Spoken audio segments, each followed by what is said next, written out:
नमस्कार प्रिय विद्यार्थियों, वीकेंड विलेज इलेक्ट्रिकल में आप सभी का स्वागत है। देखो भाई, कल दिल्ली ट्रांसमिशन में दिल्ली अधीनस्थ बोर्ड ने एक नोटिफिकेशन जारी किया और ट्रांसमिशन के लिए एसएसए सब स्टेशन अटेंडेड की एक पोस्ट निकाली, जिसमें आईटीआई इलेक्ट्रीशियन के साथ 1 वर्ष का एक्सपीरियंस मांगा गया।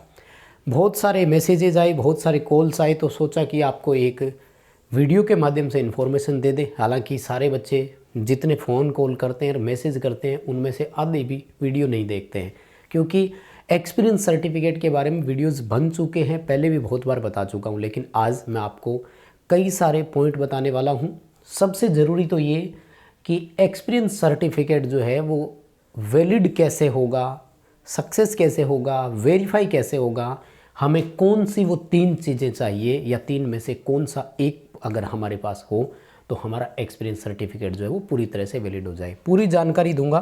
सबसे पहले निवेदन ये है कि आपको ना पूरा वीडियो देखना है लास्ट तक, क्योंकि हर एक बात जो वीडियो के अंदर बोलते हैं वो आपसे ही जुड़ी हुई होती है। अगर वीडियो पूरा देखेंगे तो कोई सवाल बचेगा ही नहीं। आपके बहुत सारे सवाल आए, अप्रेंटिसशिप मान्य है क्या, कहाँ से सर्टिफिकेट बनवाऊँ, कैसा बनवाऊँ, तो इन सब की इन्फॉर्मेशन मैं आपको इस वीडियो के माध्यम से दे रहा हूँ। उम्मीद है इसके बाद कोई सवाल, कोई डाउट आपके लिए नहीं बचेगा। पसंद आ जाए वीडियो तो प्लीज़ लाइक ज़रूर कीजिएगा और कमेंट करके ज़रूर बता देना कि हाँ मेरे सारे सवाल इसमें हो गए या मेरा ये डाउट और रह गया। आइए शुरू करते हैं। देखिए, सबसे पहले तो एक रिप्लाई कर देता हूँ। जो बच्चे ये बोल रहे थे कि मेरे पास अप्रेंटिस है तो क्या अप्रेंटिस मान्य है क्या? माय डियर, अप्रेंटिसशिप और एक्सपीरियंस में बहुत अंतर है, आप समझिए इस बात को। तो 1 ईयर का अप्रेंटिसशिप अलग चीज़ है, 1 ईयर का एक्सपीरियंस अलग चीज़ है। अप्रेंटिस को एक्सपीरियंस में काउंट नहीं किया जाता, तो प्लीज़ आप इस चीज़ को दिमाग से निकाल दीजिए। पहला पॉइंट, अप्रेंटिस आपने अगर किया हुआ है, एक्सपीरियंस आपके पास नहीं है, तो इस अप्रेंटिस को शामिल नहीं किया जाएगा, क्योंकि सबसे ज़्यादा जो कमेंट या सवाल जो पूछे गए ना, वो इसी को लेकर पूछे गए। पहला पॉइंट ये। अब सेकंड पॉइंट, सवाल ये आता है कि कहाँ से बनवाऊँ। देखो, मैं आपको 2 चीज़ें बोल रहा हूँ। कई बार मैं ना जो चीज़ें होती है, देखो साफ बोलता हूँ, चाहे आपको बुरी लगती हो, क्योंकि मेरे यहाँ ये नहीं है कि मीठा मीठा गप गप और कड़वा कड़वा थू थू, जो है चीज़ें सामने बोलता हूँ। अब देखो, सारे बच्चे ये कह रहे हैं कि कहाँ से बनवाऊँ, मेरे पास फ़ोन भी आए, मैसेज भी किए। अब भाई, कोई दुकान पे तो ये मिलता नहीं है जो मैं आपको बता दूं कि फलानी जगह जाओ बेटे और वहाँ से ले आना। समझ रहे?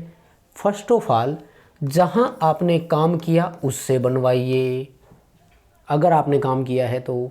दूसरी बात, अगर नहीं किया हुआ काम कहीं पर तो आप उससे बनवाइए जो आपके पास हो, जो आपके एरिया में हो, ताकि, क्योंकि जब ये सैलरी दिखाते हैं तो 5-7 हज़ार रुपये दिखाते हैं। आप 500 किलोमीटर दूर, 1000 किलोमीटर दूर डिस्टेंस किसी कंपनी का दिखा देंगे तो उनको कैसे यकीन होगा? हाँ, एक्चुअल में काम किया है तब तो कोई दिक्कत ही नहीं है। तो जो आपके नज़दीक हो, जो आपके पास का हो, वहाँ से बनवाइए। दूसरा, मैंने इसके लिए बताया हुआ है कि कैसे बनवाना है। बहुत सारे बच्चे ये कह रहे हैं कि कैसे बनवाएं, तो इसके लिए ना मैं एक वीडियो बना चुका हूँ और उसका लिंक टेलीग्राम पर भी आपको डाल चुका हूँ, यूट्यूब की कम्युनिटी टैब में भी पोस्ट कर चुका हूँ। और फिर भी किसी को नहीं मिले तो experience certificate weekend knowledge search करना, सबसे पहले वही वीडियो मिलेगा आपको। तो इस वीडियो में मैंने आपको बताया था कि एक्सपीरियंस सर्टिफिकेट बनवाते समय किन 8 बिंदुओं का ध्यान रखें। यानी जो फॉर्मेट है, उस फॉर्मेट में मैंने आपको बताया था कि कम से कम ये 7 से 8 पॉइंट और ऐसे ऐसे सीक्वेंस वाइज लिखवाना है। पूरा डिजिटल बोर्ड का ही वीडियो है, वो डिजिटल बोर्ड पे आपको मैंने पूरी तरह से एक्सप्लेन करके बताया हुआ है, तो वहाँ से देखें। हो गए 3 बड़े सवाल, क्या चाहिए, और वो मैं एक एग्जाम्पल भी दूंगा। फेक सर्टिफिकेट बनवाओगे तो ड्रॉबैक क्या है, उस पर भी मैं बात करने वाला हूँ। तो पॉइंट पहला, अप्रेंटिस एक्सपीरियंस में काउंट नहीं होता है। कहाँ से बनवाएं? जहाँ काम किया है लीगली उनसे बनवाइए, वो बना कर देंगे, उनकी रिस्पॉन्सिबिलिटी होती है। उसके बाद में जो आपका एरिया में रहता हो, कोई कंपनी है, उनसे बनवाइए। अब बात ये आती है कि कहाँ से बनवाएं, मतलब कोई लिमिटेड कंपनी हो, कोई वितरण प्रसारण वही हो, इस तरह का। तो देखो भैया, इस बार इन्होंने ना स्पष्ट कर दिया है। इन्होंने केवल इतना कहा है आपको, ट्रेड से रिलेटेड ना 1 वर्ष का एक्सपीरियंस मांगा है इन्होंने, सिर्फ इतना कहा है। अब इन्होंने कोई पर्टिकुलर जगह, पर्टिकुलर लोकेशन, कोई पर्टिकुलर पोस्ट का नाम नहीं लिखा, यानी इन्होंने ये नहीं कहा कि हमें लाइनमैन का चाहिए, हमें ये नहीं कहा कि हमें वितरण में ही काम किया हुए का चाहिए, इन्होंने ये नहीं कहा कि हमें मेंटेनर के नाम से चाहिए, इन्होंने ये नहीं कहा कि लैब अटेंडेंट का हो, इन्होंने ये नहीं कहा कि वर्कशॉप का हो, इन्होंने ये नहीं कहा कि प्रैक्टिकल टीचर का हो। मेरे कहने का मतलब ये है कि आप कहीं से भी बनवाइए 1 ईयर इलेक्ट्रीशियन का, पोस्ट का अगर नाम लिखाएं तो वर्कशॉप अटेंडेंट नाम लिखवाएं, ज़्यादा सही रहेगा। मैं बहुत बार बता चुका हूं और ये मैं उस वीडियो में भी आपको बता चुका हूं, लैब अटेंडेंट लिखवा लें तब भी चलेगा, ठीक है ना। इलेक्ट्रीशियन के तौर पर काम किया, एज एन इलेक्ट्रीशियन, ये लिखवाओ तो चलेगा। मेंटेनर के रूप में काम किया, ये लिखवाओ तो चलेगा। जो भी आपको वहाँ पर सूटेबल वर्ड लगे और जो पोस्ट पे आपने काम किया, मैं तो सजेस्ट यही करूँगा कि जो काम किया है एक्चुअल में वही बनवाएं, ताकि वेरिफिकेशन में कोई इशू ना आए। मैं आपको एक केस भी बताऊँगा जो बाद में क्या प्रॉब्लम करता है। अब आइए वो 3 फैक्ट या पॉइंट मैं आपको बताता हूँ। यानी बनवाने के लिए ये है कि उन्होंने छूट दी है, उन्होंने केवल इतना कहा है कि आपके पास 1 ईयर ट्रेड एक्सपीरियंस होना चाहिए। कहाँ से हो इसके लिए कोई बाउंडेशन नहीं दी, इसलिए आप अपने हिसाब से बनवा सकते हैं।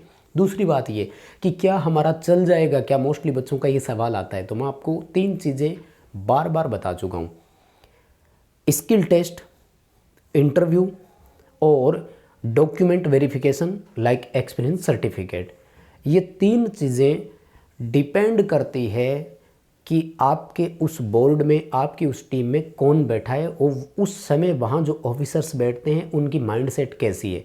वो सपोर्ट करने वाले हैं कि हाँ कोई बात नहीं चलेगा तो एक्सेप्ट भी कर लेंगे, और अगर वो छोटी छोटी कमियां निकालने वाले हैं, हर बात को अंडरलाइन कर रहे हैं, तो भैया आपका अगर लीगल होगा तो भी आपको प्रॉब्लम हो सकती है। जैसे एनवीएस में हुआ था, नवोदय विद्यालय समिति 2022 में जो वैकेंसी आई थी, जो बच्चे सरकारी कर्मचारी थे उनके प्रॉब्लम्स हो गई थी एक बोर्ड में, जबकि दूसरे बोर्ड में बैठे थे जिन्होंने अपने हिसाब से बनवाया वो उनका फिर भी एक्सेप्ट हो गया।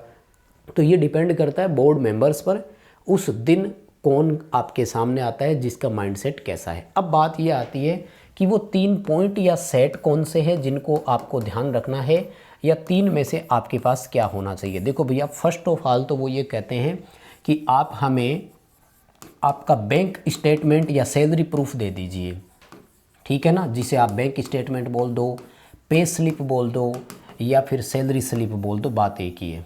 यानी वो ये कहते हैं कि आप बता दीजिए आपको पेमेंट दी थी हर महीने।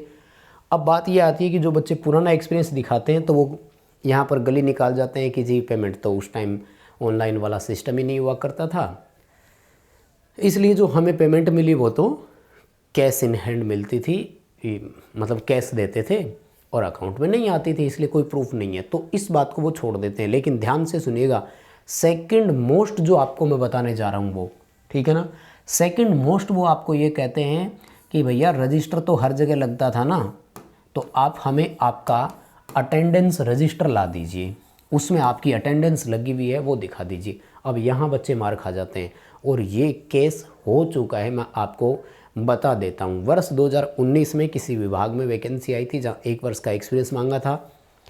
एक बच्चे ने लगा भी दिया, सब कुछ हो गया, डॉक्यूमेंट वेरिफिकेशन भी हो गया, नौकरी भी करने लग गया, लेकिन जब उसका फिजिकली वेरिफिकेशन हुआ तो जिससे बनवाया हुआ था वो मुकर गए, वो प्रॉपर ये अटेंडेंस रजिस्टर नहीं दे पाए, और 1 से 1.5 वर्ष की लगभग नौकरी होने के बाद उसको 2021 में टर्मिनेट कर दिया। तो ये आपको ध्यान रखना है कि जहाँ से बनवाओ वो कहे कि यस ये मेरा बनाया हुआ है, यस ये बच्चा मेरे यहाँ काम करता था। जो अगर काम किया है तो बोलना भी पड़ेगा उसको।